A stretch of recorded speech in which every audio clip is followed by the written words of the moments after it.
friends. Welcome to our self-leadership series. I am so excited that you are again joining me to talk about these different tools that I read all sorts of different books and begin to put these together and begin to share these with people because I think the author's missions in these books is really to have a lot of people be able to experience these.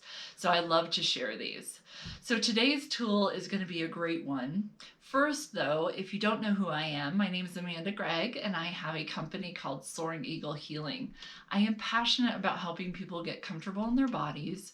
I help them learn tools and techniques for self-healing so that they can move past stress, anxiety, and really be the best version of themselves in their lives. So welcome again. Today's tool, I like to call this tool the Yin Yang. So if you know and have seen the Yin Yang, you know what this symbol looks like, right? It is the light and the dark coming together with the light and the dark inside of one another. And so it's a really beautiful symbol. And as we start to talk about this, I think it'll make some more sense. And perhaps this symbol will be something that will help you guide you through yourself and really that self-discovery. So first of all, what I want to say is that all of us are whole. We are all a piece of ourselves that brings together the light and the dark of who we are. And through that, it brings us into this wholeness. We are all whole people. Now, as we start to look at that a little bit, there can be these positive and negative, these things that we like about ourselves, things that we don't like about ourselves, all sorts of different things where we have two halves, right? And as we start to look at this, it really helps us determine this wholeness and how it comes together. So what I do with people and help them do through both my coaching one-on-one, but also through courses that I offer as well, is have people begin to look at some things. So I'm going to tell you about some of these things that you can start doing for yourself. And what I really say is writing these down is the most powerful thing to do. Now, you can definitely think about them or just think about them for yourselves without writing them down, but it's more powerful to write them down as you begin to see them on paper. So the first part of the yin yang is determining some of the things that we fear.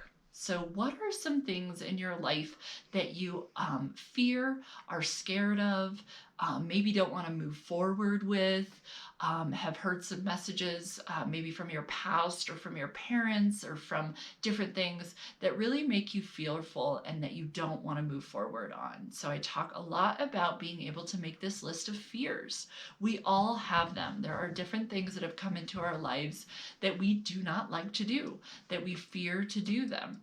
And actually, a lot of times, these are the things that we need to do most, right? So first of all, being able to look at that. The second part of this is then looking at some of our desires, some of our wants. And I know not all the time do we actually put it in the way of saying it like that, but really being able to say, what are some of my desires and some of my wants that I have in my life?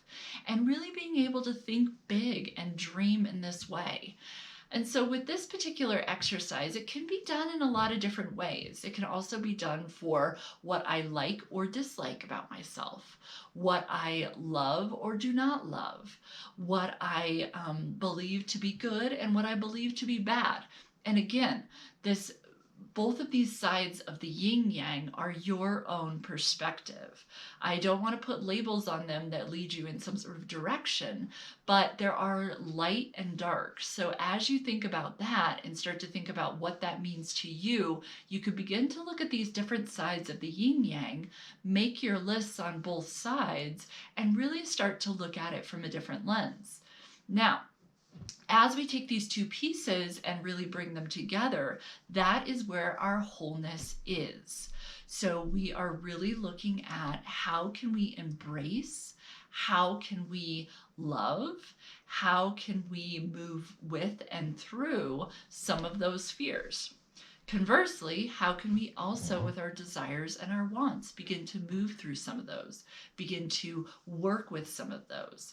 So I really love this visual because it's really helped me, and it's helped a lot of my clients actually to think about the different ways that they view themselves. This is all, again, about your perspective, not anybody else's.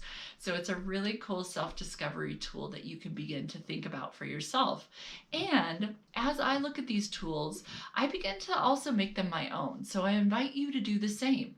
Take this tool, see how it resonates with you, see how you start to interpret it and perceive it for yourself and use it in that way. It doesn't have to be used perfectly in the way that I'm talking about it. This is my perspective on the tool.